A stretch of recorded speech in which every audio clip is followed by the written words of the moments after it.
మీరు చూపిన కృపను బట్టి నాయన కృతజ్ఞత స్తోత్రం చెల్లించుకుంటున్నాం నాయన. ఇదిగో నాయన విలువైన మాటలోనికి నాయన వెళ్ళబోతుండగా మా హృదయాలు నాయన సిద్ధపరచుకొని మీ వాక్యంతో నాయన మేము సంధించబడి నీలో ఎదగలుగుటకు నాయన, నీలో వృద్ధి పొందగలుగుటకు వాటి కృపను మహాద్భాగ్యాన్ని మాకు అనుగ్రహించున్నాను. అలాగే చెప్పిన నన్ను తగ్గించుకొని నీ వాక్యాన్ని హెచ్చించగలుగుటకు, నేను మహిమపరచగలుగుటకు వాటి కృపను మహాద్భాగ్యాన్ని అనుగ్రహించున్నాను. క్రీస్తు వారి అతి పరిశుద్ధమైన నామమున మీకు ప్రార్థన మనల్ని అడిగి వేడుకుంటున్నాను. కూడి వచ్చిన మీ అందరికీ ప్రభు రక్షణ క్రీస్తు నామములో వందనాలు తెలియజేస్తున్నానండి. మంచిది, మనం 16 విషయాలు అనేది మాట్లాడుకున్నాము. ఈరోజు 17వ విషయం ఏంటంటే సత్యమైన బోధన అంగీకరిస్తూ నిజమైన సేవకులను అసలు గౌరవిస్తున్నాము. ఓకేనా? 17వ విషయం ఏంటంటే సత్యమైన బోధను మనం అనుసరిస్తూ, అంటే నిజమైన బోధ ఏది ఉందో దాన్ని నిజంగా మనం గ్రహించగలుగుతున్నామా, అంటే ఏది సత్యమైన బోధ ఏది అసత్యమైన బోధ అనేది మనకి ఏం చేయాలి చెప్పండి? కంపల్సరీ ఏం చేయాలి? సంఘంలోనికి వస్తున్న మనకు కంపల్సరీగా అవగాహన అనేది ఉండాలి. ఎందుకంటే ఎప్పుడైతే మనం వాక్యాన్ని పరిశీలిస్తామో అప్పుడు ఏమవుతుందంటే ఏది సరైన బోధ ఏది తప్పుడు బోధ అనేది మనకు అర్థమవుతుంది. ఎప్పుడైతే మనం వాక్యాన్ని సరిగా గమనించామో అప్పుడు చెప్పిన ప్రతి బోధ కూడా ఏం చేస్తాం చెప్పండి? మనం ఏది చెప్పినా కూడా ఇది సత్యమే, అది సత్యమే, అన్నీ సత్యమే అనుకుంటాం. ఎవరైతే దేవుని వాక్య సంబంధంగా వాక్యాన్ని ఎక్కువగా చదువుతుంటారో వాళ్ళకి ఏంటంటే కొద్దిగా అవగాహన అనేది వస్తుంది మనకు. అసలు నిజంగా ఈ వాక్యం దీనికే సూట్ అవుతుందా, ఈ వ్యక్తి చెప్పే వాక్యం అనేది దీనికే కరెక్టా, లేకుంటే ఈ వ్యక్తి ఏమన్నా వాక్యాన్ని వక్రీకరిస్తున్నాడా, తనకు అనుకూలంగా మలుచుకుంటున్నాడా అనే విషయం అనేది మనకు వాక్యాన్ని ఎప్పుడైతే మనం జాగ్రత్తగా పరిశీలిస్తామో అది మనకు తెలుస్తుంది. ఎప్పుడైతే దాన్ని పరీక్షించామో మనం తప్పుడు బోధలోనికి వెళ్ళే అవకాశం అనేది చాలా వరకు ఉంటుంది. కాబట్టి చూద్దాం ఒకసారి తిమోతికి రాసిన మొదటి పత్రిక 5వ అధ్యాయము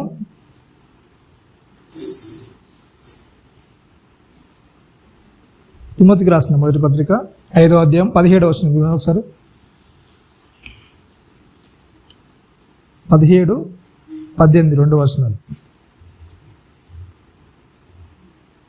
17వ వచనం తిమోతికి రాసిన మొదటి పత్రిక 5వ అధ్యాయం 17వ వచనం. బాగుగా పాలన చేయు పెద్దలను విశేషముగా వాక్యమందును ఉపదేశమందును ప్రయాసపడు వారిని ఏంటంటే రెట్టింపు సన్మానమునకు పాత్రులుగా ఎంచవలెను. ఏంటంటే ఇక్కడ చెప్తున్నాడు తిమోతి గారికి రాస్తూ, అపోస్తలుడైన పౌలు గారు తన పత్రికను రాస్తే ఏంటంటే బాగుగా పాలన చేయు పెద్దలను విశేషముగా వాక్యమందును ఉపదేశమందును ప్రయాసపడు వారిని రెట్టింపు సన్మానమునకు ఏంటంట పాత్రులుగా ఎంచవలెను. మీరు ఎప్పుడైనా గుర్తించారా అట్లాంటి వారిని? గుర్తించారు లేదా? ఈ విషయాన్ని బట్టి ఇలాంటి వ్యక్తులను మీరు ఎప్పుడైనా చూసారా? ఫస్ట్గా ఏం చెప్తున్నా బాగుగా పాలన చేయు పెద్దలను అంట. ఓకేనా? బాగా పాలన చేయడం అంటే ఓన్లీ సంఘంలోనే కదా, ఎక్కడ పాలన అనేది ఎక్కడెక్కడ ఉంటుంది చెప్పండి? ఇంట్లో ఉంటుంది, సంఘంలో ఉంటుంది. ఓకేనా? అయితే ఈ బాగా పాలన చేయడం ఏంటంటే ఇంట్లో వాళ్ళు కూడా ఎలా ఉండాలి చెప్పండి? ఇంట్లో వాళ్ళు కూడా ఎలా ఉండాలి? చక్కని ప్రవర్తన గలవారై క్రీస్తు మాదిరిని చూపించే విధంగా ఉండాలి. ఓకేనా? ఎప్పుడైతే ఆ సంఘంలో ఉంటున్న పెద్ద కానీ ఒక సంఘ కాపరి కానీ ఉంటారో వాళ్ళకి సంబంధించిన వాళ్ళు కూడా ఎలా ఉండాలి చెప్పండి? ఎట్లా ఉండాలంట? ఆ యొక్క వాక్యాన్ని ప్రవర్తించేవారుగా, వాక్యాన్ని ఎరిగిన వారుగా, వాక్యం అంటే ఏంటో తెలిసిన వారుగా ఆ జాగ్రత్త అనేది పడాలంట. అట్లాంటి వారిని మీరు ఎప్పుడైనా గమనించారా? ఓకేనా? బాగా పాలన చేయ పెద్దలను ఏంటంట విశేషముగా వాక్యమందును ఉపదేశమందును ప్రయాసపడు వారిని. ఇది ఎప్పుడైనా చెక్ చేశారా ఒక వ్యక్తిలో? విశేషంగా ఏంటంట వాక్యమందు ఎక్కువగా ఏం చేయాలి? చదవడం కానీ ఆ వాక్యాన్ని తెలుసుకోవడంలో ఉన్న ఆసక్తి అనేది వాళ్ళు కనపరచాలి. అట్లా ఏంటంటే ఆ ఉపదేశించే దానిలో కూడా ఎలా ఉండాలి చెప్పండి? వాక్యాన్ని చక్కగా ఉపదేశించే వారిగా ఉండాలి. వాక్యాన్ని చాలా జాగ్రత్తగా విడమర్చేవారుగా, దానికి ఎలాంటి తప్పుడు సిద్ధాంతాలకు వెళ్ళకుండా, ఎలాంటి తప్పుడు దారులకు వెళ్ళకుండా ఆ వాక్యాన్ని మనం ఎలా పడితే అలా సొంతంగా అప్లై చేసుకోకుండా ఏం చేయాలి చెప్పండి? వాక్యం అసలు ఏదైతే బోధిస్తుందో, ఆ సందర్భంలో ఏదైతే జరిగిందో, లేకుంటే ఆ సందర్భం మనకి ఎలా అప్లై అవుతుంది, అది దేవుడు మనకి ఎంతవరకు దాన్ని అంగీకరిస్తున్నాడు అనే విషయాన్ని ఏం చేయాలి చెప్పండి? కంపల్సరీగా అలా జాగ్రత్త పరిచే వ్యక్తిని ఎప్పుడైనా గమనించారు చెప్పండి? ఫస్ట్ ఏంటంట, బాగా పాలన చేయాలంట. ఇంట్లో ప్లస్ సంఘంలో ఎలా ఉండాలి చెప్పండి? బాగా పరిపాలన చేయాలి. రెండోదిగా ఏంటంటే విశేషంగా ఏం చేయాలంటే వాక్యం అందు ఉండాలి, ఉపదేశం అందు ఉండాలి. వాక్యాన్ని బాగా చదివేవాడిగా ఉండాలి, బాగా నెమరేసేవాడిలా ఉండాలి. ఇంకేంటంటే వాక్యాన్ని ఉపదేశించేవాడిగా ఉండాలి, వాక్యాన్ని బాగా చదివేవాడిలా ఉండాలి. ఇంకేంటంట వాక్యాన్ని ఉపదేశించేవాడిగా ఉండాలి. చక్కగా అంటే వాక్యాన్ని కంపల్సరిగా పర్టికులర్గా ఇదే అంటే దేవుడు ఇస్తున్న సందేశం ఇదే, దేవుని యొక్క వాక్యం మనకి ఇదే తెలియజేస్తుంది ఈ అనే విషయాన్ని ఏంటంటే చాలా చక్కగా జాగ్రత్తగా వివరించే వాటిలా ఉండాలంట. ఇట్లాంటి వారిని ఏం చేయాలంట? రెట్టింపు సన్మానమునకు పాత్రులుగా ఎంచాలి. అంటే సన్మానం ఎలా ఉండాలంట? రెట్టింపు ఇట్లాంటి వ్యక్తులు కనబడితే ఏం చేయాలంటే సన్మానం ఎలా ఉండాలి? చాలా జాగ్రత్తగా వాళ్ళని గౌరవిస్తూ మర్యాదపూర్వకంగా నడుచుకోవాలని చెప్తున్నాడు. ఇందులోనే 6:13 చూడండి. 6 ఇందులో తిమోతి మొదటి పత్రిక 6:3 ఎవడైనను ఏంటంటే ఎవడైనను మన ప్రభు అయిన యేసుక్రీస్తు యొక్క హిత వాక్యములను దైవభక్తికి అనుగుణ్యమైన బోధన అంగీకరింపక భిన్నమైన బోధను బోధింపజేసిన ఎడల వాడేమీ ఎరగక తర్కములను గూర్చియు వాగ్దానములను గూర్చియు వ్యర్థముగా ప్రయాసపడుచు గర్వాంధుడగును. వీటి మూలముగా అసూయ, కలహము, దూషణలు, దురానుమానములను, చెడిపోయిన మనస్సు కలిగి సత్యహీనులై దైవభక్తి లాభ సాధనం అనుకుని మనుషుల వ్యర్థ వివాదములను కలుగుచున్నవి. ఏంటంట? ఎప్పుడైతే ఒక వ్యక్తిలో క్రీస్తుకు అనుగుణమైన బోధ అనేది తను చదవడం కానీ లేకుంటే దాన్ని ఉపదేశించడం కానీ ఎప్పుడైతే ఆ వ్యక్తి మర్చిపోతాడో, క్రీస్తుని అనుసరించడం ఎప్పుడైతే మర్చిపోతాడో ఆ వ్యక్తిలో స్టార్ట్ అయ్యేది ఏంటంటే ఫస్ట్కి ఏం స్టార్ట్ అవుతుందంట? ఏం స్టార్ట్ అవుతుంది చెప్పండి? వాడేమి ఏం చేస్తారంటే తర్కాలను గురించి మాట్లాడతాడు. ఏం చేస్తారు చెప్పండి? తర్కాలు, ఎక్కువగా తర్కాల గురించి మాట్లాడతాడు. ఇంకా కొద్దిగా మాట్లాడితే ఏంటంటే అసూయ, కలహం, ఇంకేమొస్తుంది? దూషణ మాటలు అనేవి వస్తాయి నోట్లో నుంచి. ఇవన్నీ చేస్తారంటే చెడిపోయిన మనస్సు అనేది కలిగి ఏం చేస్తారంట? సత్యహీనులై దైవభక్తి దేని కొరకు ఉపయోగపడుతుంది అనుకుంటారు? లాభం అంటే ఒక బిజినెస్ లాగా ఉపయోగపడుతుంది అనమాట. ఎప్పుడైతే మనం సత్యానికి ఆకర్షితులం కాము, ఎప్పుడైతే వాక్యానికి మనం చెవినీయమో, వాక్యం అనేది ఆ వ్యక్తికి ఎలా ఉపయోగపడుతుంది? ఎప్పుడైతే సత్యానికి చెవి ఇవ్వడో ఆ మనిషికి వాక్యం అనేది ఎలా ఉపయోగపడుతుందంట? పెట్టుబడి లేని బిజినెస్ లాగా ఉపయోగపడుతుంది. ఓకేనా? ఎప్పుడైతే ఆ వ్యక్తిని తనను మార్చుకోవడానికి కాకుండా తను బ్రతకడానికి ఎప్పుడైతే వాక్యాన్ని ఎంచుకోవడానికి ఇష్టపడతాడో ఆ వ్యక్తికి ఏమవుతుంది చెప్పండి? ఆ దేవుని వాక్యం అనేది ఏమవుతుందంట? బిజినెస్ అవుతుంది. అంటే ఆ వాక్యాన్నే పెట్టుబడిగా పెట్టి ఏం చేస్తాడు? రాబడిగా డబ్బును సంపాదించడానికి ప్రయత్నం చేస్తాడు. దాని కొరకు ఏం చేస్తాడు చెప్పండి? ఎన్నో రకాల వ్యర్థ వివాదాలలోనికి మనిషి వెళ్ళిపోవడానికి ఇష్టపడతాడు. అవునా? ఎప్పుడైతే సత్యవాక్యాన్ని ఎప్పుడైతే ఒక వ్యక్తి అంగీకరిస్తుంటాడో ఆ వ్యక్తి ఎప్పుడు కూడా ఏం చేస్తున్నాడో ఒక అవతలి వ్యక్తికి, తన ఎదుటిన్న వ్యక్తికి, లేకుంటే క్రీస్తు నమ్మిన ఎవరైతే ఉన్నారో వాళ్ళకి ఏం చేస్తారంటే మంచి ఉపదేశం, అంటే వాళ్ళని క్రీస్తులో పెంపొందించాలని చూస్తాడు. ఏదైతే వాళ్ళకు అవసరమైన బోధ ఉంటుందో, ఏదైతే వాళ్ళకు అవసరమైన మాటలు ఉంటాయో దాని గురించి ఏం చేస్తాడు చెప్పండి? ఒక సత్య విషయమైన వ్యక్తి దాని మీద ఎక్కువగా అవగాహన కల్పించడానికి ఇష్టపడుతుంటాడు, లేకుంటే దాని గురించి అతడు సిద్ధపరచబడుతూ ఉంటాడు. దాని గురించి ఎక్కువగా తను తాను సిద్ధపరచుకుంటూ ఉంటాడు. ఎప్పుడైతే ఈ యొక్క దైవభక్తి లాభ సాధనంగా అనుకుంటాడో ఆ మనిషి ఏం చేస్తారంటే ఆ వ్యక్తిని క్రీస్తులో పెంపొందించడానికి బదులుగా ఏం చేస్తాడు చెప్పండి? క్రీస్తులో పెంపొందించే పక్కన పెట్టేసి ఏం చేస్తాడు? తను ఎలా పాపులర్ కావాలి, తను ఎలా ప్రజల్లో గొప్ప వ్యక్తిగా నిలబడాలని ఏం చేస్తాడు చెప్పండి? అనేకమైన విషయాల మీద ఎక్కువ చేస్తున్నట్టు. దానిలో ముఖ్యమైన ఏంటంటే తర్కాలు, వ్యర్థమైన వివాదాలు, అంటే ఈ దూషణలు, ఇలాంటివన్నీ కూడా వచ్చేస్తాయి. మీరు సోషల్ మీడియాలో ఎక్కువ చూస్తే ఎక్కడ చూసినా కానీ ఇవే కనబడతాయి మీకు. అంటే దేవుని ఎప్పుడైతే దేవుని వాక్యంలో భక్తికి ఏదైతే అవసరమో ఆ వ్యక్తికి అది పెంపొందించకుండా ఏం చేస్తారు చెప్పండి? అంటే ఎక్కువగా వ్యూస్ రావాలి. టీవీ 9లో మీరు టీవీ ఛానల్ చూస్తే ఏంటంటే వాళ్ళకి టీఆర్పీ రేట్ అనేది ఎక్కువ ఉండాలి. టీఆర్పీ రేట్ ఎక్కువ ఉంటే ఏంటంటే వాళ్ళకు దాని నుంచి ఏమొస్తాయి చెప్పండి, డబ్బులు వస్తాయి. టీఆర్పీ రేట్ ఉంటే ఏమవుతుంది, ఎక్కువగా ప్రజాదరణ పొందిన వీడియోస్కి ఏమవుతాయి చెప్పండి, డబ్బులు అనేవి వస్తాయి. లేకుంటే రావు. వ్యూస్ ఎక్కువ లేవు అనుకో, రావు. కాబట్టి ఇప్పుడేమైపోయిందంటే అందరని చెప్పట్లేదు, ఎవరైతే సంఘాలను స్థాపించారో, సంఘాలుగా నిలబెడుతున్నారో, గొప్పవారిగా నిలబడుతున్నారో వాళ్ళు కూడా ఏం చేస్తున్నారు చెప్పండి, ఎక్కువగా వ్యూస్ అనేది రావాలి. ఎక్కువ మంది నా వీడియోను చూడాలి, ఫాలో చేయాలి, లైక్ చేయాలి. అతడు ఎంత ఆత్మీయత పొందాడో, దీనివల్ల అతనికి ఎంత లాభం అవుతుంది, అదంతా సంబంధం లేదు. ఏం కావాలి చెప్పండి, ఎక్కువ వ్యూస్ అనేది చూడాలి. అవునా కదా? ఏదో ఒక టైటిల్ పెట్టడం, దాన్ని పెద్ద వివాదంగా మార్చడం, లేకపోతే చర్చగా మార్చేయడం. అవునా? ఎక్కువ మంది దాని వైపు ఆకర్షితులు అయ్యేలాగా చూడడం. అంటే దానివల్ల ఏమన్నా ఆత్మీయత ఏమైనా పెంపొందుతుందా అంటే దానివల్ల ఏం కూడా ఏంటి చెప్పండి, ఎలాంటి ఆత్మీయత అనేది లేదు. దానివల్ల ఏం జరుగుతుందంట అక్కడ చెప్తూ మాట్లాడుతున్నాడు. ఏంటంట కొద్దిగా మాట్లాడుతూ చెప్తున్నాడు ఆయన, తర్కములను గూర్చి వాద్గాలను గూర్చి వ్యర్థంగా ప్రయాసపడుతూ గర్వాంధ్రగును, వీటి వలన ఏమవుతుందంటే అసూయ, కలహము, దూషణలు, దురానుమానాలు పుడతాయి.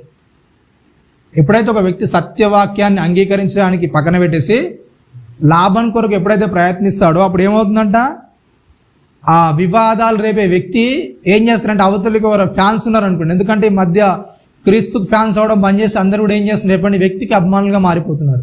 ఎప్పుడైతే వ్యక్తికి అభిమానులా మారిపోతారో వీడు చెప్పే మాటనే ఏమవుతుంది చెప్పండి, ఏ వ్యక్తి అయితే చెప్తాడో ఆ వ్యక్తి మాటనే వీళ్ళకి ఏంటి చెప్పండి, బైబిల్లో ఉన్నది ఏదైనా సరే, బైబిల్లో ఉన్నది ఎంతైనా ఉన్నా సరే అంతా పక్కన పెట్టేసి ఈ వ్యక్తి చెప్పిన మాటని ఏంటి చెప్పండి, అదే సత్యం, అదే నిజం. కాబట్టి అవతల ఏదైనా దీనికి కౌంటర్ వేస్తే ఏం చేస్తాడు, మా అయ్యగారు చెప్పిందే రైట్, లేకుంటే మా అన్న చెప్పిందే రైట్. ఇట్లాంటి దానిలో ఈ తగులు పెట్టుకుంటూ దీనివల్ల ఏమొస్తుందంట దూషణలు, ఇంకేమొస్తుందంటే కలహాలు, దూషణలు, దురాభిమానాలు. అంటే అవతలోడు చెప్పింది ఎంత వాస్తవం అంతా కూడా ఏం చేయరు చెప్పండి, పట్టించుకోరు. అవతలో వాస్తవం ఉన్నా సరే, అవతలో నిజం ఉన్నా సరే దాన్ని పట్టించుకోకుండా వాడు చెప్పిన దాంట్లో ఇంకేమన్నా లుసుగులు దొరుకుతాయా, లేకుంటే వీడు చెప్పిన దాని తప్ప అంటే దురానుమానంలోనికి మనిషిని తీసుకెళ్ళడానికి కూడా ఇవన్నీ ఏం చేస్తాయి, ఉపయోగపడేలాగా ఒక వ్యక్తి భక్తిని ఏం చేస్తున్నాడు, మార్చుకుంటున్నారు సమాజంలో. అంటే అవతలి వ్యక్తిలో మంచితనాన్ని పెంపొందించాల్సిన మనుషులు ఏం చేస్తున్నారు చెప్పండి, ఈ దురాభిమానాన్ని, దూషణలు, కలహాన్ని ఏం చేస్తున్నారు, తెలియకుండానే నింపేస్తున్నారు. సమాజంలో చూస్తే మీరు ఎక్కడ చూసినా సరే క్రైస్తవుని చెప్పుకుంటారు, క్రైస్తవులుగా చెల్లవుతారు, అన్ని క్రైస్తవ ఛానల్. కానీ ఏంటి చెప్పండి, ఏ వ్యక్తిలో కూడా అవతల అంటే ఒక హిందూ అంటే పడదు, లేకపోతే ఒక ముస్లిం అంటే పడదు. ఎందుకు? దీనికి గల కారణాలు అంటే ఏంటంటే అవతల నన్ను తిట్టాడు. నిజంగా చెప్తున్నాను ఏంటంటే సోషల్ మీడియాలో జరిగిన సామాన్య ప్రజలకు ఎవరికి తెలియదు. మీకు తెలుసా? ఎప్పుడన్నా చూస్తారా? అవతలోడు ఏమంటున్నాడు, అవతల వ్యక్తి ఏం దూషిస్తున్నాడు మీకు తెలుసా? ఎలా తెలుస్తుంది చెప్పండి? ఒక క్రైస్తవ వ్యక్తి తీసుకొచ్చి ఇలా అన్నాడు, అది మనకు అవసరం, మనకు సంబంధించిన విషయాలన్నీ మనం ముందుకు తీసుకొచ్చి దాన్ని రేట్ చేసి మనం ఇలానే ఊరుకుంటే ఏమవుతుంది? ఎవరైనా పట్టించుకుంటారు చెప్పండి?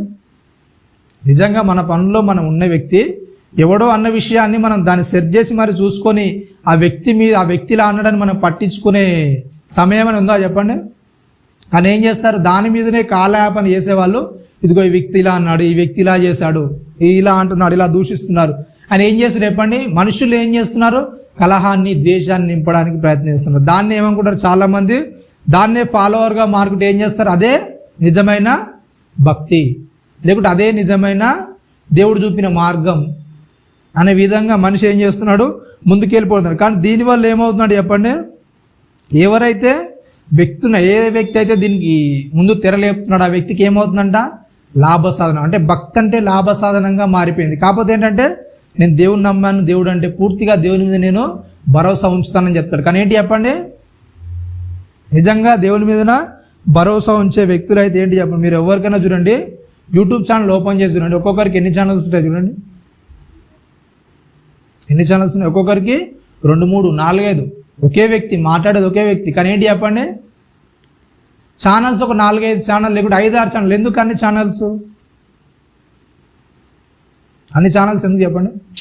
మాట్లాడేది నువ్వే. నిజంగా నువ్వు దైవ ఉపదేశాన్ని ఇస్తున్నావు, దేవునికి సంబంధించిన విషయాలే ఇస్తున్నావు.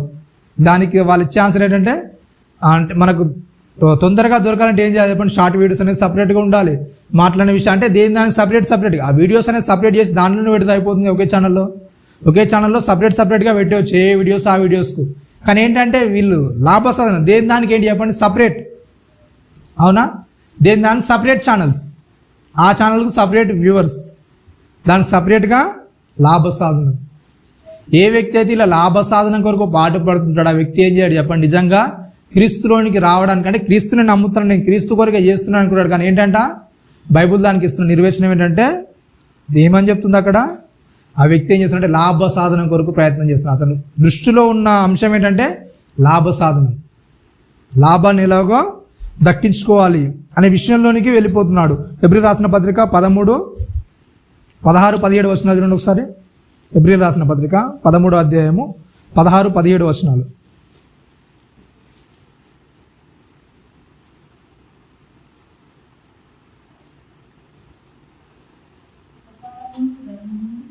ఉపకారంను ధర్మంను చేయ మర్చిపోకుడి, అటు యాగములు దేవునికి ఇష్టమైనవి. 17 వచనంలో నీ పైని నాయకులుగా ఉన్నవారికి లెక్క అప్పజెప్పవలసిన వారి వలె మీ ఆత్మలను కాయుచున్నారు. వారు దుఃఖముతో ఆ పని చేసిన యెడల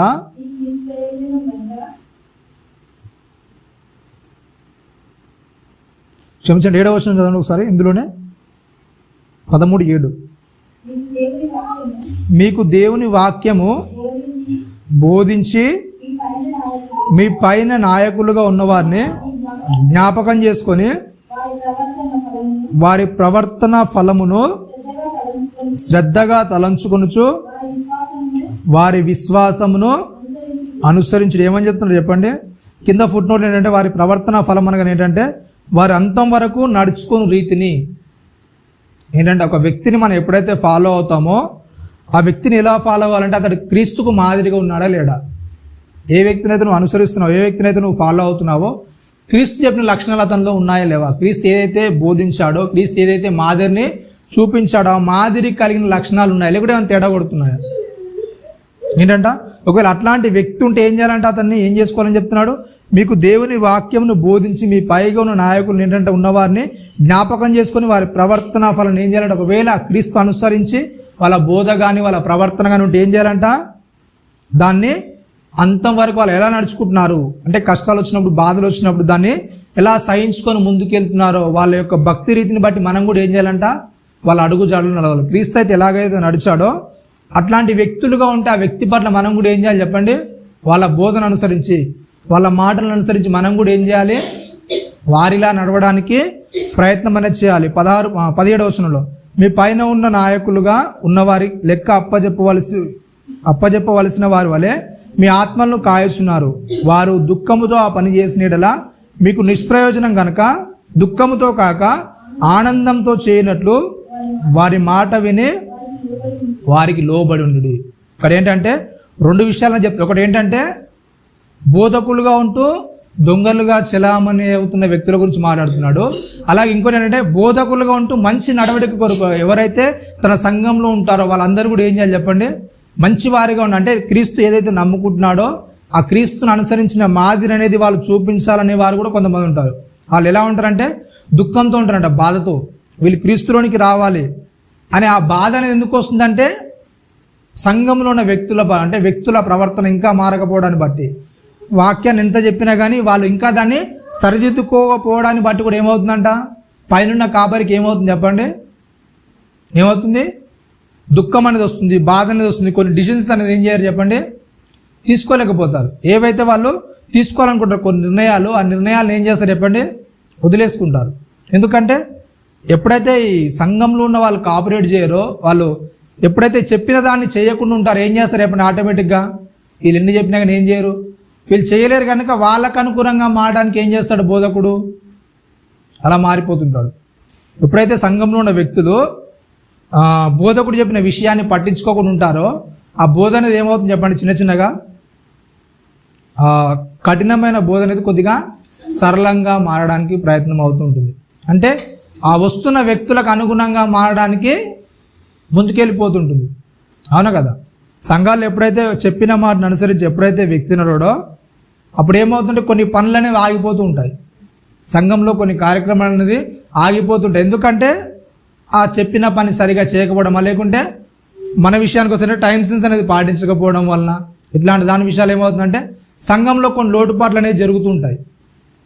అవునా కదా? అవునా? ప్రార్థన ఉండాలి, స్తుతి ప్రార్థన ఉండాలి, అవునా? స్తుతి పాటలు ఉండాలి, ఒక్కొక్కరికి ప్రార్థన అవకాశం ఉండాలి. అట్లా కొన్ని విషయాలను మనం మాట్లాడుకుంటే ప్రతి సండే కూడా ఏం చేయాలి చెప్పండి? ఎవరో ఒకరు వచ్చి కంపల్సరీగా ఏం చేయాలి? మాట్లాడని చెప్పారు. మాట్లాడని రోజు నుంచి ఏం చెప్పండి? ఇంకా టైం అనేది పెరిగింది తప్ప ఇంకా తగ్గలేదు. అవునా కదా? ప్రతిరోజు వచ్చి ఒకరు మాట్లాడే ఒక విషయాన్ని సరే ఇంకా టైం అనేది పెంచుకుంటూ వెళ్ళిపోయారు. అవునా? ఏ విషయాలు అయితే మనం ఇంకా ముందుకు తీసుకెళ్ళాలనుకుంటాం ఆ విషయాలు ఇంకా వెనుకలాగడానికి ప్రయత్నం చేస్తుంటే ఏమవుతుంది చెప్పండి? ఆ విషయాలు ఏం చేస్తారు? ఇక ఎంతవరకున్నా కొన్నిసార్లు చెప్తారు ఇంకా దాన్ని సరిదిద్దుకోవడానికి ఏం చేస్తారు? ఇప్పుడు ఆ విషయాన్ని ఏం చేస్తారు? పూర్తిగా ఏం చేస్తారు? వదిలేస్తారు. ఎప్పుడైనా సరే ఒక వ్యక్తికి ఏదైతే తలాంతులు ఉన్నాయో దాన్ని ఏం చేసుకోవాలి? ఆ వ్యక్తి కంపల్సరీగా వినియోగించుకోవాలి. ఎందుకంటే మనకు ఉండేది ఏంటంటే సండే ఒక్కరోజు. అవునా? సండే ఒక్కరోజు మనం ఆరాధనలో పాల్గొంటాం. మిగిలిన రోజులు ఏంటంటే సండే ఒక్కరోజు ఏం చేయాలి? ఇక్కడ నేర్చుకోవాలి. మిగిలిన రోజు ఏం చేయాలి? దాన్ని పాటించే వారికి ఉండాలి లోకంలో. ఇదేంటంటే మనం వచ్చి ఇక్కడ నేర్చుకోవడం, క్రైస్తవుని ఎలా బ్రతకాలనేది ఇక్కడ నేర్చుకోవడము. తర్వాత ఏం చేయాలి? మనం లోకంలోకి వెళ్ళి ఏం చేయాలి? ఇక్కడ ఏదైతే దీన్ని నేర్చుకున్నామో దాన్ని ఏం చేయాలి? లోకంలో ప్రాక్టీస్ చేయాలి. అట్లా ఉండాలి. కానీ ఏంటంటే ఎంతవరకు ఉన్నా మన పరిస్థితి ఇంకా ఏదో విన్నామా, దాన్ని వదిలేసాం, మరలా సండే రాగానే ఇంకే కొత్త విషయం విన్నామా, అట్లాంటి దానికి ఎప్పుడైతే మనం ముందుకెళ్తుంటాం ఏమవుతుంది చెప్పండి? పైన దేవునికి ఇబ్బంది, కింద చెప్తున్న వారికి కూడా ఏంటి చెప్పండి? ఒక సంఘ కాపరిగా ఉన్న వ్యక్తికి కూడా ఏమవుతుంది చెప్పండి? వీళ్ళు ఎన్ని చెప్పినా ఇంకేంటి చెప్పండి? ఇంకెదగలేకపోతున్నారు, అర్థం చేసుకోలేకపోతున్నారు. ఏమవుతుంది చెప్పండి? కొన్ని విషయాలు అనేది ఏం చేస్తారు? దాటేస్తుంటారు. కాబట్టి ఏంటంట ఆ విషయాన్ని చెప్తూ గట్టిగా దాన్ని గుర్తు చేస్తూ చెప్తున్నారు. ఏంటంటే మీ పైన నాయకులుగా ఉన్నవారు లెక్క ఒప్పజెప్పాల్సిన వారి వలె మీ ఆత్మలను కాయొచ్చున్నారు. వారు దుఃఖంతో ఆ పని చేసినట్లా మీకు నిష్ప్రయోజనం కనుక దుఃఖంతో కాక ఆనందంతో చేయనట్లు వారి మాట మీరు ఏంటంట వారికి లోబడి ఉండు. ఓకేనా? బయట విషయాల కోసం ఏం చేస్తుంది చెప్పండి? ప్రతి సందర్భంలో కూడా మనకు జీతం ఇచ్చే వ్యక్తి అయినా సరే, లేకుంటే మనకు పరిపాలన చేసే వ్యక్తి అయినా సరే, అతను చెప్పినట్టు ఏం చేస్తాను చెప్పండి? చేస్తారా? చేయరా? మీకు డబ్బులు ఇస్తున్నానంటే మీ ఓనర్ కానీ లేకుంటే ఎవరైనా సరే ఒక టైంకి రమ్మని టైంకి వెళ్తారా? వెళ్ళరా? ఎందుకు? అతడు ఏం చేస్తున్నాడు? మనకు జీతం ఇస్తున్నాడు కనుక ఆ టైంకి వెళ్ళకుండా ఆ జీతం కట్ చేయడమా, లేకుంటే ఉద్యోగంలో తీసేయడమా, ఏదో ఒకటి చేస్తారనుక ఆ భయం ఉండి మనం ఏం చేస్తాం? ఆ సరైన సమయపాలన అనేది మనము పాటిస్తాం. కానీ సంఘానికి వస్తారని ఏమవుతుంది చెప్పండి? ఆ సమయపాలన విషయానికి వస్తారనే, లేకుంటే సంఘంలో ఏదైనా కార్యక్రమం విషయానికి వస్తారనే, సంఘంలో ఏదైనా చేయాలనే విషయానికి వస్తారని ఏం చేస్తుంది చెప్పండి? కొద్దిగా నెగ్లెక్ట్ అన్నది అయిపోతుంది. అవునా కదా? అంటే సంఘ విషయాన్ని సరే పర్లేదులే, అంతా ఎక్కువగా సీరియస్గా తీసుకున్న అవసరం లేదులే అనే విధంగా ఏం చేస్తుంది చెప్పండి? ఆ భక్తి లోపం అనేది మనిషిలో నానాటికి పెరిగిపోతుంది. ఆ భక్తి ఎప్పుడైతే మనం భక్తిలో పెరుగుతామో దేవుని పట్ల ప్రేమ అనేది పెరగాలి. దేవుని కొరకు ఇంకా నేను ఏం చేయాలి, ఇంకా ఎలా చురుగ్గా పాల్గొనాలి దేవుళ్ళు అనే ఆసక్తి అనేది మనకు పెరగాలి. కానీ ఏంటంటే రాను ఏమైపోతుంది చెప్పండి? ఆసక్తి అనేది తగ్గిపోతుంది. ఏంటంటే మనల్ని మనం పరీక్షించుకుంటే, మనల్ని మనం పరిశోధించుకుంటే తెలిసేది ఒకటే విషయం ఏంటంటే ఇంకా నేను క్రీస్తులో ఏం చేస్తున్నాను చెప్పండి? అంతకు ముందున్న పరిస్థితి కంటే ఇప్పుడు నా పరిస్థితి ఏమైపోయింది చెప్పండి? దిగజారిపోతుంది. ఇంకా నేను క్రీస్తులో ఇంకా బలంగా ఎదగలేకపోతున్నాను. ముందున్న పరిస్థితిని గమనించి నా పరిస్థితి చూసుకుంటే ఇంకా ఏంటి, నేను క్రీస్తులో ఇంకా తక్కువ స్థాయికి వెళ్ళిపోతున్నాను, ఇంకా నేను ఎదగలేకపోతున్నాను అనే విషయాన్ని మనం అంచనా వేసుకుంటే తెలుస్తుంది. ఓకేనా? రైట్. 19వ విషయం ఏంటంటే విగ్రహాలకు కానీ ఇతరాతర వాటికి కూడా కాకుండా క్రీస్తు మార్గంలో మనం వెళ్తున్నామా? అంటే విగ్రహంగా దేన్ని పూజించకుండా క్రీస్తు మార్గాన్ని మనం సరిగ్గా అనుసరిస్తున్నామా? రోమిలకు రాసిన పత్రిక చూడండి ఒకసారి, 1వ అధ్యాయం 23వ వచనం.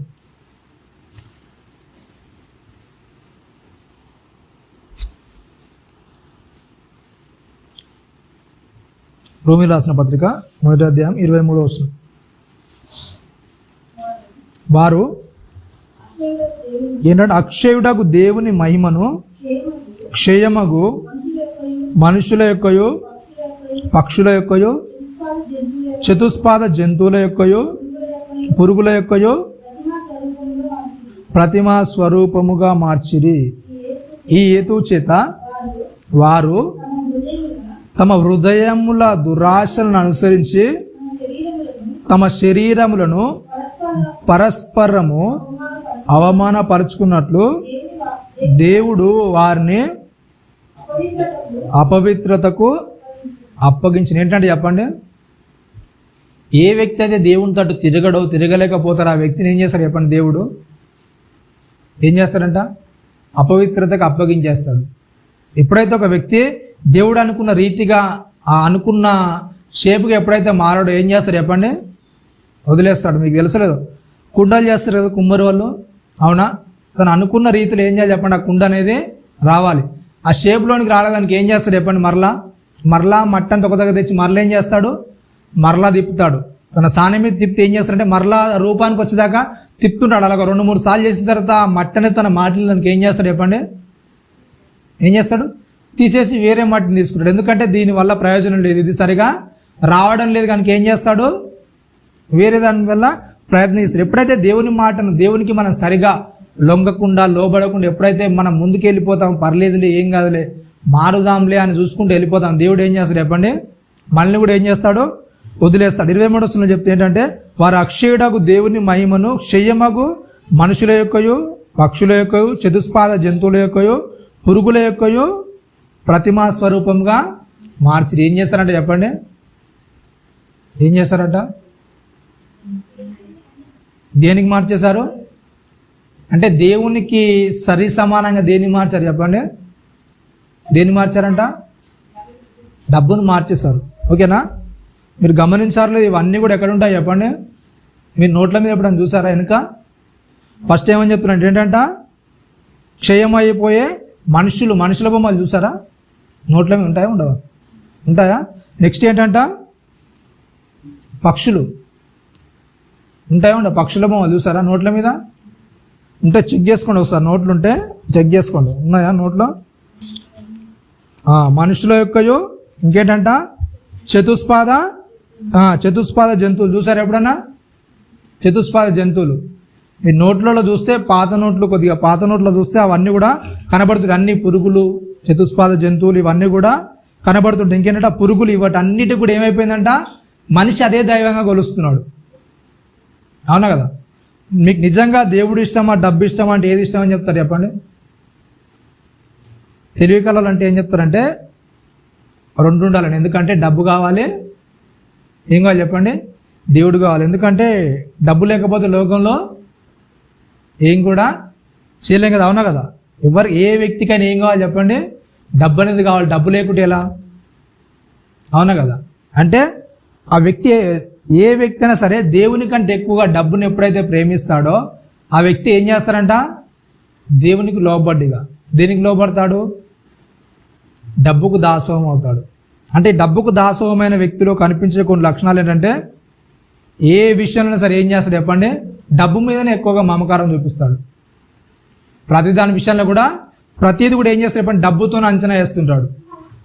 ప్రతిది ఏ లెక్క వస్తున్నా సరే డబ్బు ఏంటి, దాని పరిస్థితులు ఏంటి, దాని విలువ ఎంత, అంటే నేను కోల్పోయింది ఎంత, అంటే ప్రతి విషయంలో కూడా ఏం చేస్తాడు? డబ్బుతో దాని విలువలు అనేది కొలుస్తుంటాడు. ప్రతి విలువను కూడా దేంతో కొలుస్తాడు? డబ్బుతో కొలుస్తాడు. ఎప్పుడైతే ఈ డబ్బును ఎక్కువగా లక్ష్య పెట్టే లక్షణం మీలో ఉందో అప్పుడు ఏమవుతుంది చెప్పండి? మీరు ఆటోమేటిక్గా ఎవరిని ప్రేమిస్తున్నట్టు? ఎవరిని ప్రేమిస్తున్నాడు చెప్పండి? దేవుని ప్రేమిస్తున్నాడు. ఇంకొకటి విగ్రహంగా ఏంటంటే మనల్ని మనం కూడా ఏం చేయాలి చెప్పండి? 10వ వచనం చూడండి. ఇందులో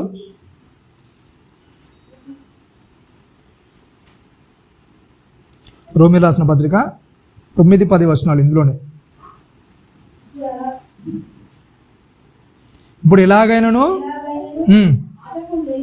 ఆటంకం లేకుండా నీ యొద్దకు వచ్చుటకు దేవుని చిత్తం వలన నాకు వీలు కలుగునేమో అని నా ప్రార్థనల యందు ఎల్లప్పుడూ ఆయనను బ్రతిమిలాడుకొనుచు మిమ్మును గూర్చి ఎడతెగగా జ్ఞాపకం చేసుకొనుచున్నాను.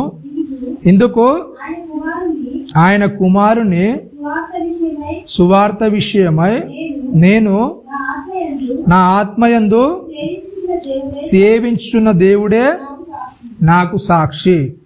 ఓకేనా? అపోస్తలుడైన పౌలు గారు రోమా సంఘానికి రాస్తూ ఒక మాట చెప్తున్నారు. ఏంటంట?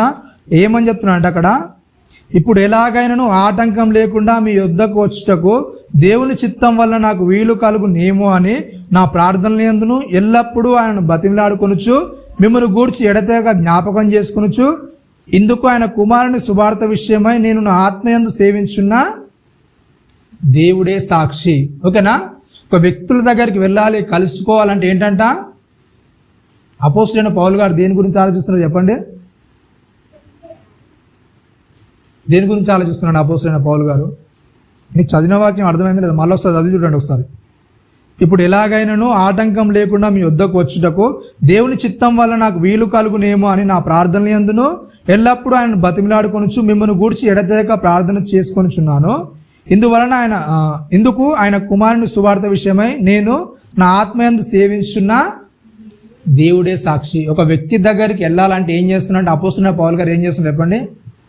ఆ వ్యక్తిని ఏంటంట, ఆ వ్యక్తికి ఎలాంటి విషయాలు చెప్పాలి, లేకుంటే ఆ మంచి విషయాలని ఏమేమి చెప్పండి? ఒక మంచి వ్యక్తిత్వం పట్లనే అవతల వ్యక్తిని మంచిగానే కలవాలంటే సహృదయంతో, మంచి హృదయంతోనే అవతల వ్యక్తి దగ్గరికి వెళ్ళాలి అనే హృదయం అనేది ఎవరిలో ఉంది?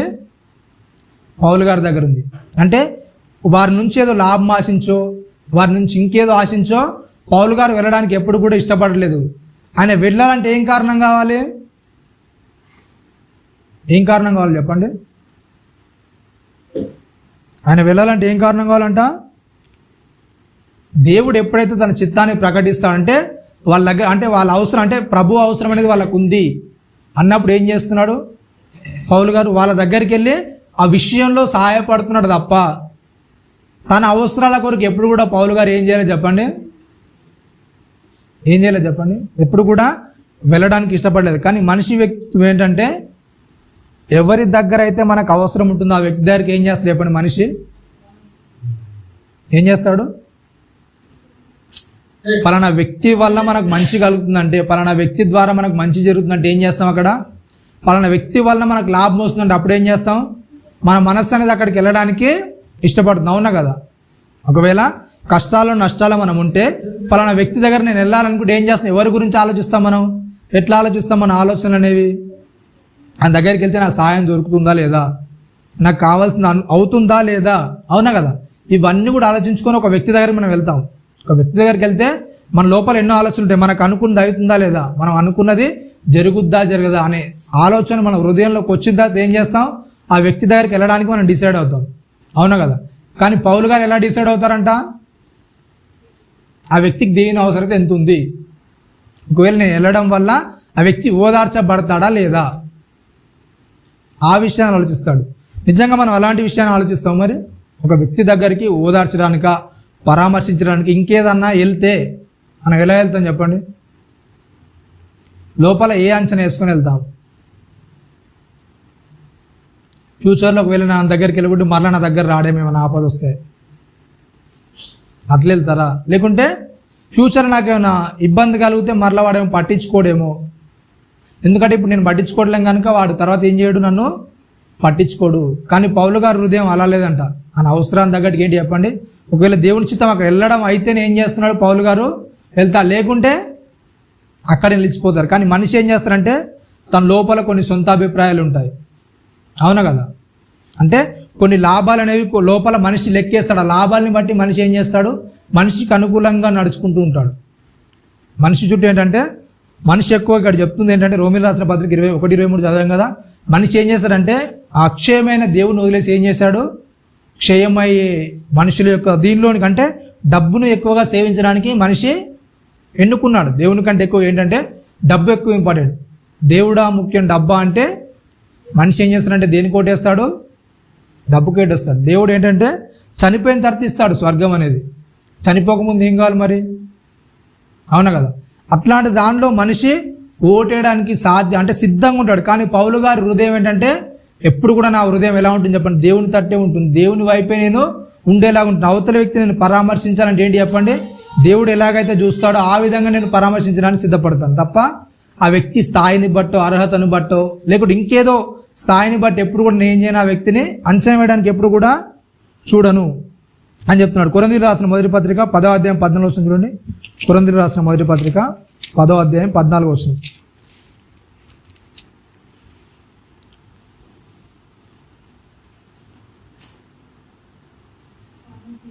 కాబట్టి నా ప్రియులారా ఏంటంట, విగ్రహారాధనకు దూరంగా పారిపోండి అంతే. ఏంటంట, కాబట్టి నా ప్రియులారా విగ్రహారాధనకి ఏంటంట దూరముగా పారిపోండి. మరొక మాట గుర్తు చేసి చెప్తున్నాడు పౌలు గారు, ఏంటంటే విగ్రహారాధనకు దూరంగా ఉండాలి. ఓకేనా, విగ్రహారాధనకి ఏం చేయాలంట, దూరంగా ఉండాలి. విగ్రహారాధన అంటే ఏమనుకుంటున్నారు చెప్పండి మీరు? విగ్రహారాధన అంటే ఏంటి?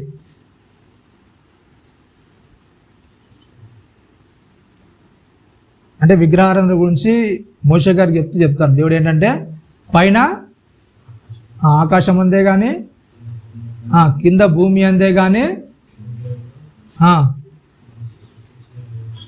ఏం చేయదు చెప్పండి?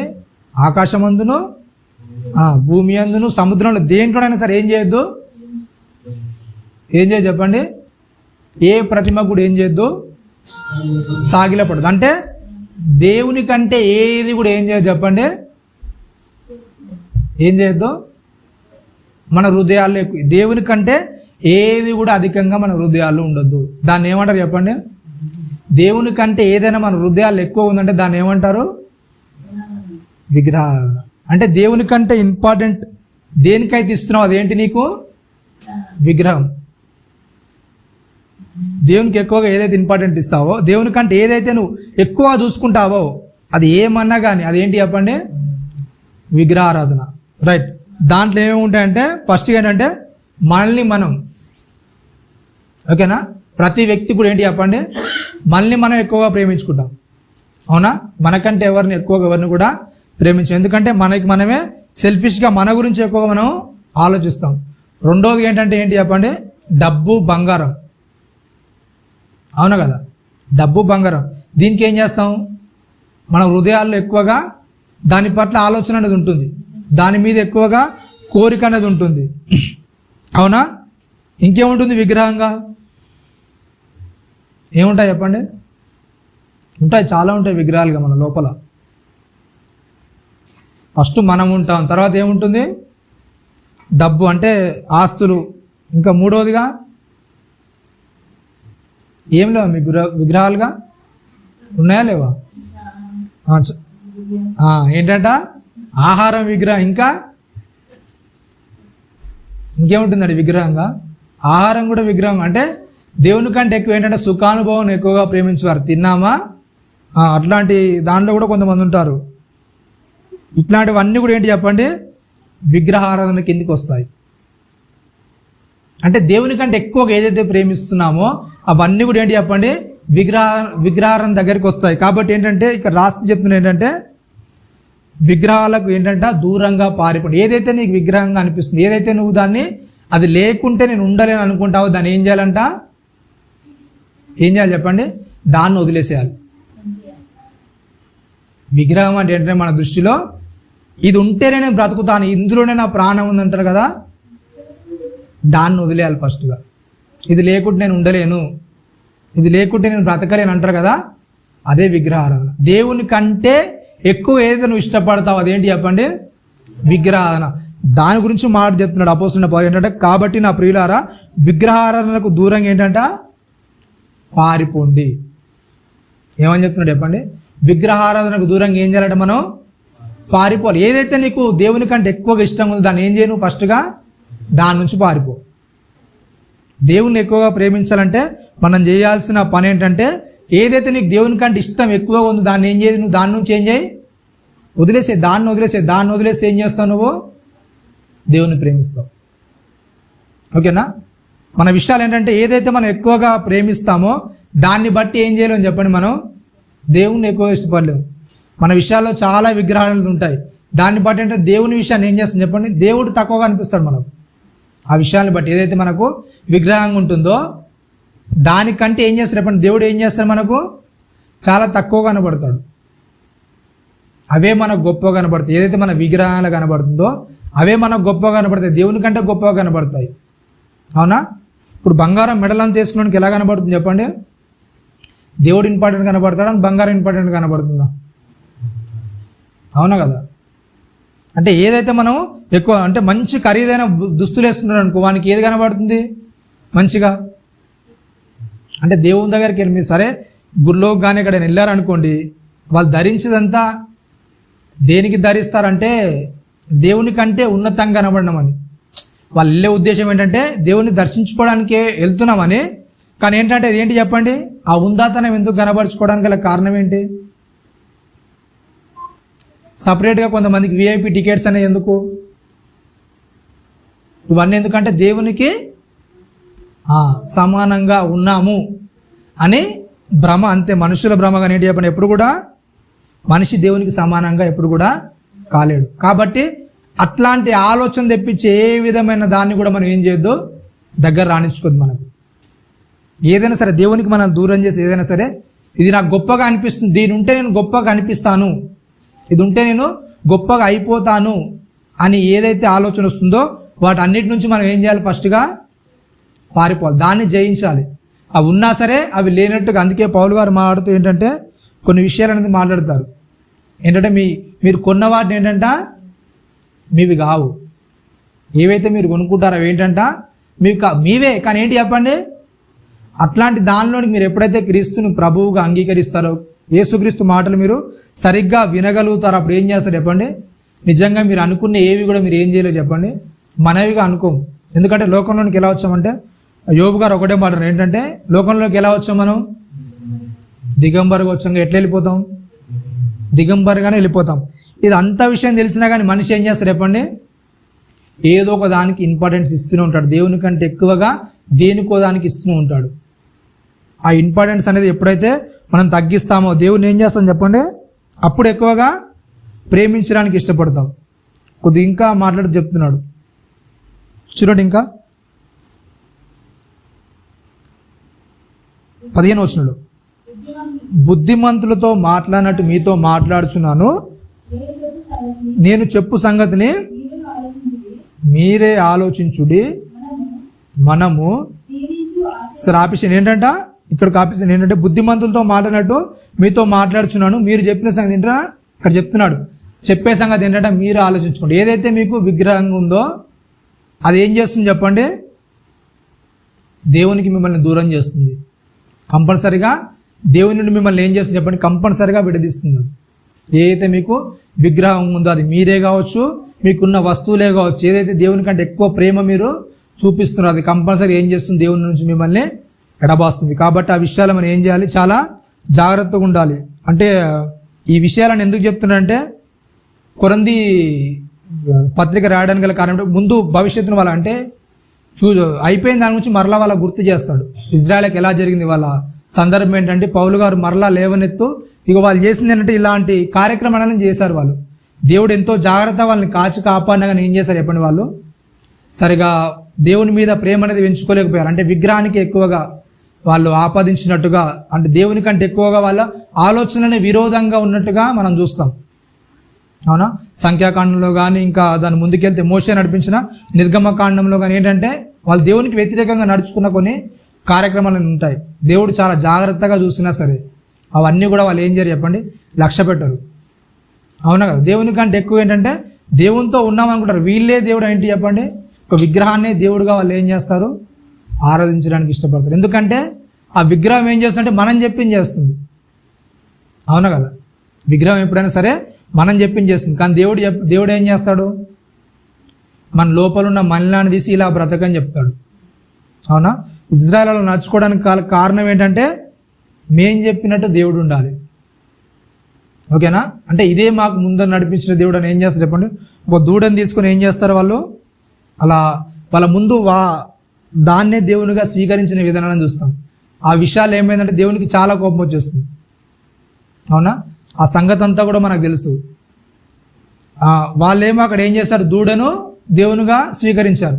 కానీ మన విషయాలు ఈ కొత్త నిబంధనకు వస్తాను ఏం చేస్తున్నాం చెప్పండి, ఏదో ఒక దాని విషయాల్లో మనమే విగ్రహాన్ని ఏం చేసుకుంటున్నాం, తయారు చేసుకుంటున్నాం. అవునా, దానికే సాగిల పడుతున్నాం, దాని కొరకే ప్రయాసం అంతా కూడా.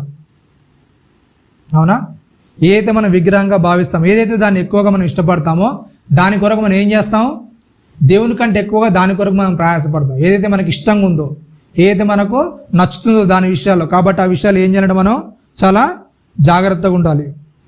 కాబట్టి ఏంటంటే ఈ విషయాలు మనం చాలా జాగ్రత్తగా చూసుకోవాలి. ఫస్ట్గా చూసుకున్నట్టు ఏంటంటే ఫస్ట్గా మాట్లాడుకున్న ఏంటి, మనం సత్యమైన బోధన ఏం చేయాలి, మనం కంపల్సరీగా స్వీకరించాలి.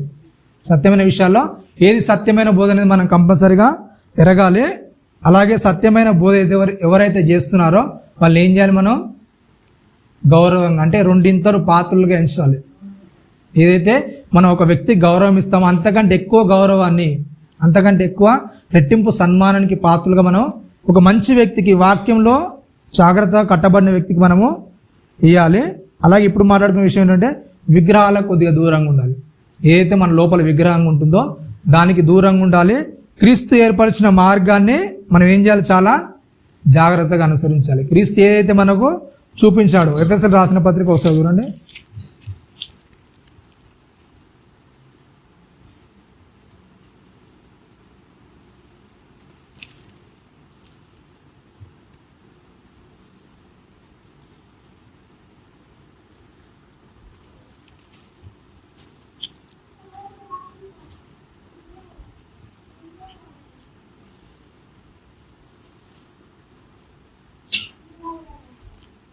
ఐదో అధ్యాయం ప్రారంభోచనం నుంచి ముగించుకుందాం. కావున మీరు ప్రియులైన పిల్లల వలె దేవుని పోలి నడుచుకునుడి. క్రీస్తు మిమ్మల్ని ప్రేమించి పరిమళ వాసనగా ఉండుటకు మన కొరకు ఏంటంటే మన కొరకు తన్ను తాను దేవునికి అర్పణముగాను బలిగాను అప్పగించుకొనును.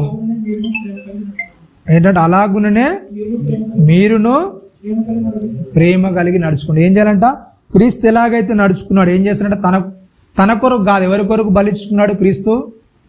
ఎవరైతే క్రైస్తవులు ఉన్నారు, ఎవరైతే దేవుణ్ణి నమ్మారో వాళ్ళ కొరకు ఏం చేస్తాడు క్రీస్తు, తను తాను అప్పగించుకున్నాడు. మరి మనం ఏం చేయాలి,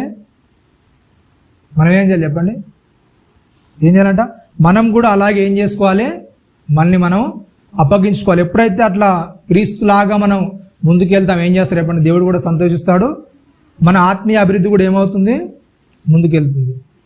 కాబట్టి ఎప్పుడైతే మనం క్రీస్తులో ఎదగాలనుకుంటున్నాం, ఫస్ట్గా మనం చేయాల్సిన ఏంటి చెప్పండి, వాక్యాన్ని సరిగా పరిశీలించాలి. అసలు ఏది సత్యమైన బోధ, ఏది అసత్యమైన బోధ అనేది మనం తెలుసుకోవాలి. ఎవరు వాక్యానుసారంగా ప్రవర్తిస్తున్నారు వ్యక్తి, ఆ వ్యక్తిని మనం ఏం చేయాలి, సన్మానించాలి. మూడవది ఏంటంటే విగ్రహంగా మనకి ఏది ఉంది దాన్ని ఏం చేయాలి, మనం కంపల్సరీగా మనకు తెలుసు ఏంటంటే ఏది విగ్రహం ఉందో మనకు తెలుసు. ఏది దేవునికి మనకు దగ్గర చేయకుండా అదే మనకు విగ్రహంగా మారిందో మనకు తెలుసు. ఆ విషయాలు మనం ఏం చేయాలి, జాగ్రత్తగా ఉండాలి. ఇవన్నీ చేస్తే ఏం చేయాలి, క్రీస్తుని అనుసరించి మనం నడుచుకోవాలి. క్రీస్తు ఏదైతే ప్రేమను చూపించాడో అవతల వ్యక్తి పట్ల, క్రీస్తు ఏదైతే మాదిరి చూపించాడో ఆ మాదిరిని మనం ఏం చేయాలి, అవతల వ్యక్తి పట్ల చూపించడానికి సిద్ధంగా ఉండాలి. ఇట్టి మాటలు మన హృదయాల్లో ఉంచుకొని జాగ్రత్తగా క్రీస్తు కొరకు నడుచుకోవాలని కోరుకుంటూ చిన్న మాటలు ముగిస్తుంది. తల ఉంచుకొని చిన్న ప్రార్థన చేసుకుందాం. పరిశుద్ధ మహాగణుడా, నీ ఘనమైన ఉన్నతమైన శ్రేష్టమైన నామానికి కృతజ్ఞతలు స్తోత్రం చెల్లిస్తున్నాను. నిన్న మాటనైనా మా హృదయంలో ఫలించినైనా నీ కొరకు నేను అంటుకట్టబడి నీలో ఫలించలాగున అటు కృపను మా ఆత్భాగ్యం మనకు కొరగించినాను. అలాగే జరగనున్న బలలో ఆయన పాఠకులను తోడుగా ఉండి మీకు మహిమకరంగా నేను మాకు దీవెనకరంగా జరిగే అటు కృపను మా ఆత్భాగ్యం మనకు అనుగ్రహించమని క్రీస్తు వారి అతి పరిశుద్ధమైన మీకు ప్రార్థన మనం అడిగి పెడుకుంటున్నాను. అందరికీ